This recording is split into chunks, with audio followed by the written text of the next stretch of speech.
dedicated prosecutors of this office and our partners at the FBI, SEC, and CFTC have been working around the clock to figure out what happened and to begin the process of seeking justice.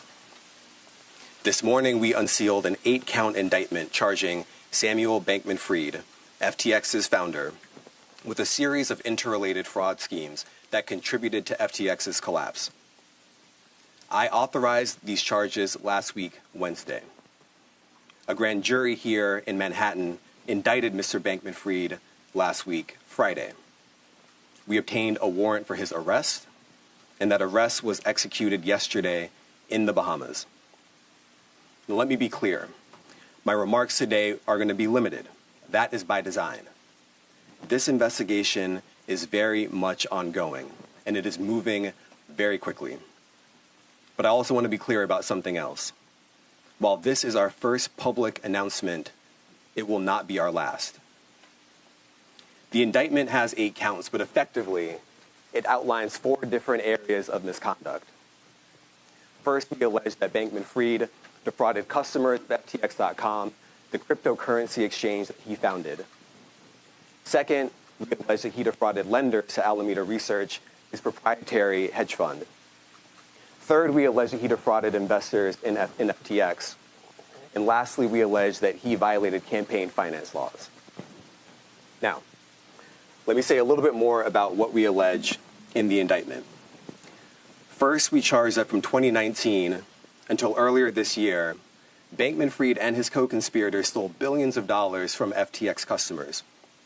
He used that money for his personal benefit, including to make personal investments and to cover expenses and debts of his hedge fund, Alameda Research. Secondly, and relatedly, we charge that Bankman-Fried lied to Alameda's lenders about the source of the money that he was using to pay those debts. Third, we charge that earlier this year, in the midst of the crypto crisis, Bankman-Fried lied to investors in FTX about the fact that he had sent billions of dollars in FTX customer money to Alameda. And fourth, we charge that Bankman-Fried violated federal campaign finance laws by causing tens of millions of dollars in illegal campaign contributions to be made to candidates and committees associated with both Democrats and Republicans. These contributions were disguised to look like they were coming from wealthy co-conspirators, when in fact, the contributions were funded by Alameda Research with stolen customer money. And all of this dirty money was used in service of Bankman-Fried's desire to buy bipartisan influence and impact the direction of public policy in Washington. To anyone who is watching this or hears about this prosecution, if you believe that you have been a victim of these schemes or you have information about the conduct that we've alleged in our indictment that we've unsealed today, please let us know. To any person, entity, or political campaign that has received stolen customer money, we ask that you work with us to return that money to the innocent victims. And to anyone who participated in wrongdoing at FTX or Alameda Research and who has not yet come forward, I would strongly encourage you to come see us before we come see you. Now, let me say a word about our partners at the FBI, the SEC, and the CFTC.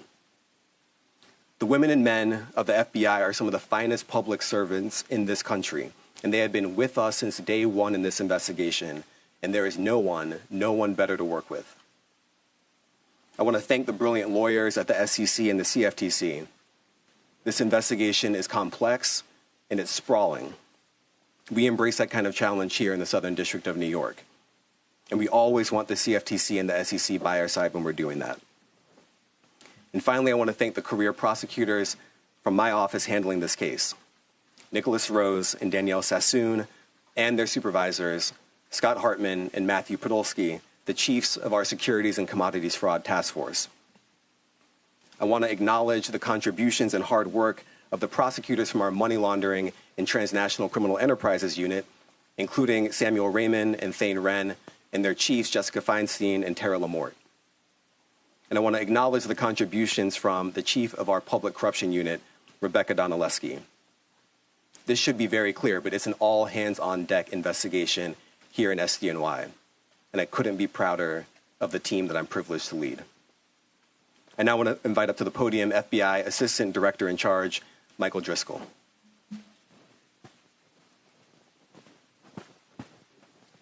Thank you, Damien. So thank you all for joining us this afternoon for this important announcement. This case came together at great speed, in such that it's only possible to be standing here today through tremendous coordination and cooperation from many people and agencies. As the indictment today alleges, Bankman-Fried knowingly defrauded customers of FTX through the misappropriation of customer deposits to pay expenses and debts of a different company. In addition, Bankman-Fried executed deliberate transactions designed to obscure and disguise the misuse of customer funds. He preyed on his customers, the victims of this case, abusing the trust placed not only in his company, but in himself as the lead of that company. We are determined to help the victims of this case get a sense of justice, and we will continue to make every attempt to recover as much of their funds as possible. If you're willing to deceive customers and attempt to hide your actions, we will be persistent in pursuing you and ensuring you are brought to justice. I want to thank Damian Williams and his team at the Southern District for their cooperation and partnership on this case. I also want to thank our partners at the SEC and the CFTC for their outstanding work. A word of thanks to DEA's Aviation Division, their Foreign Operations Group, for their logistics and resource assistance over the past few days. Our field offices in Boston, Miami, Washington, D.C., and our Legat office in Bridgetown. FBI headquarters components that fed and worked on this case, from Criminal Investigative Division, our CERG team, Crisis Incident Response Group, and our International Operations Division. And of course, the special agents and forensic accountants from our Securities Fraud Squad, as well as the Money Laundering Squad. The Justice Department Office of International Affairs has been an important partner in this. And of course, as Damien noted before, his team in Securities and Commodities Fraud, Money Laundering, and Transnational Criminal Enterprise Unit has been a true partner in this case. I also want to thank our international law enforcement partners. These kind of cases do not happen without that kind of coordination, and I specifically want to note the assistance provided by the Royal Bahamas Police Force. And I want to be clear, this case is about fraud. Fraud is fraud. It does not matter the complexity of the investment scheme. It does not matter the amount of money involved. If you mislead and deceive to take what does not belong to you, we will hold you accountable. And I'd like to thank everyone who's been working on this case for helping us adhere to that principle today. Thank you.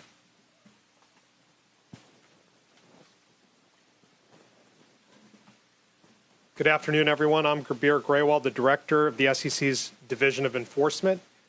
Today, in a parallel civil complaint, the SEC filed charges against Sam Bankman-Fried, alleging that he orchestrated a years-long scheme to defraud equity investors in FTX Trading Limited, a company that he co-founded and led as CEO until its collapse last month.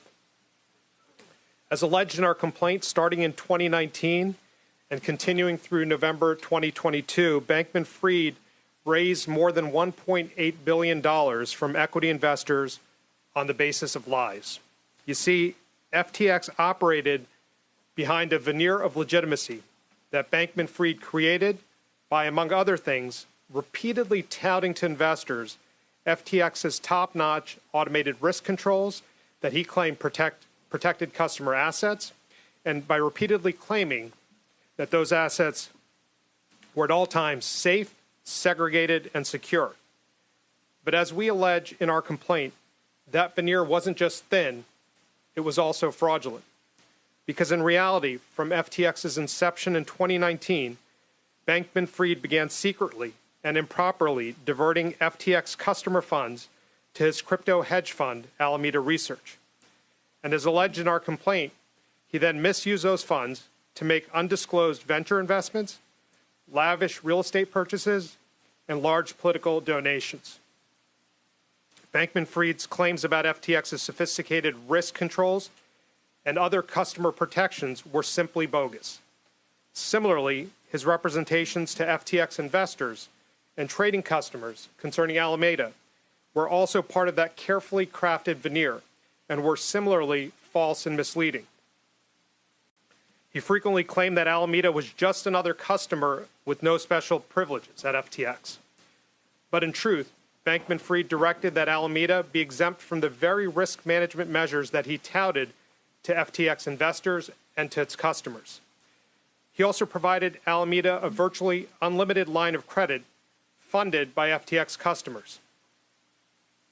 And he also diverted billions of dollars in customer funds from FTX to Alameda.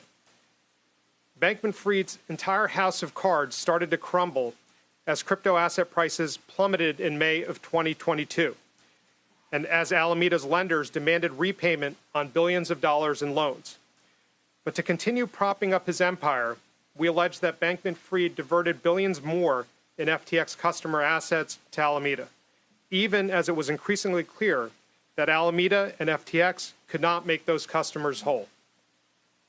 In fact, through the summer of 2022, he diverted hundreds of millions more in FTX customer funds to Alameda, which he then used for additional venture investments and for loans to himself and to other FTX executives.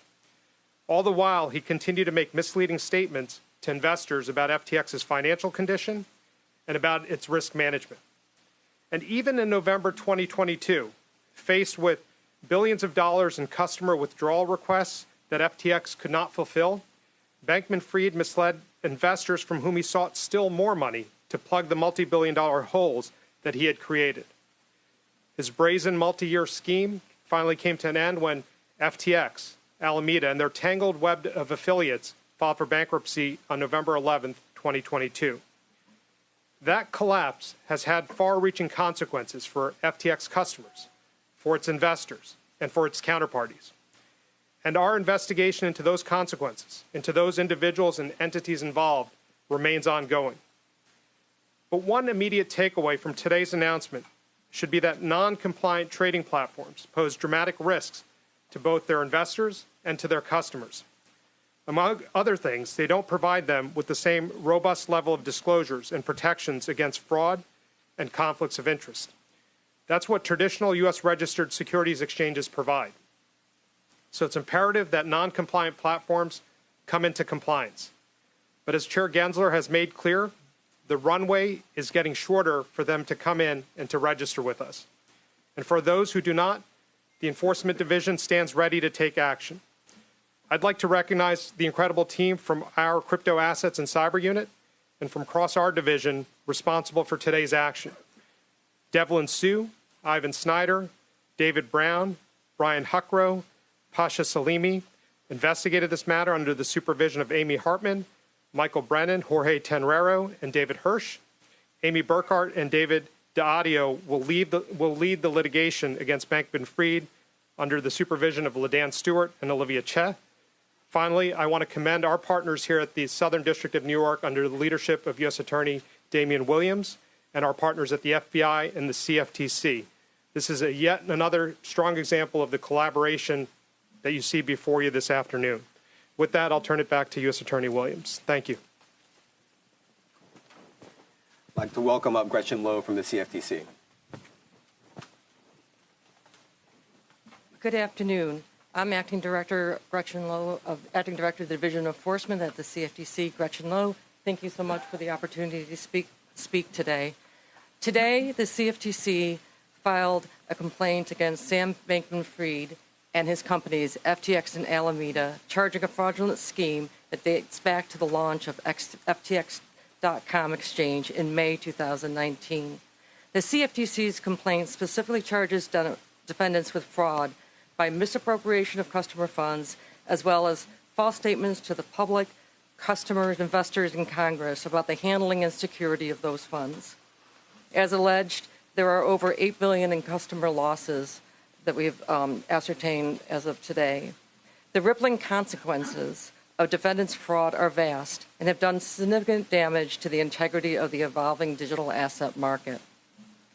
The CFTC charges that at Bankman-Fried's direction, FTX customer deposits intended to be used to trade digital asset commodity futures, swaps, and other products were not appropriately segregated by FTX.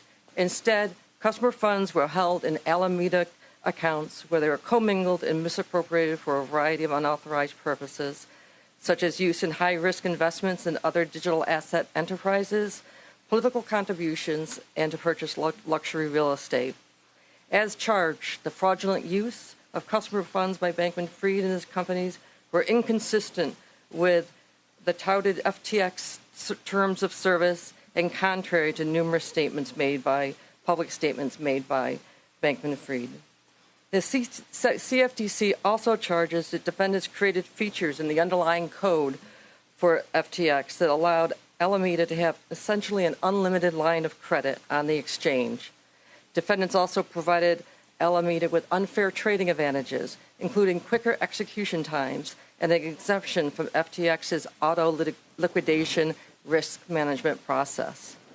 This massive and costly fraud was in the connection with commodities interstate commerce, and as alleged, including Bitcoin, Ether, and Tether, which are the most widely traded digital assets in the world.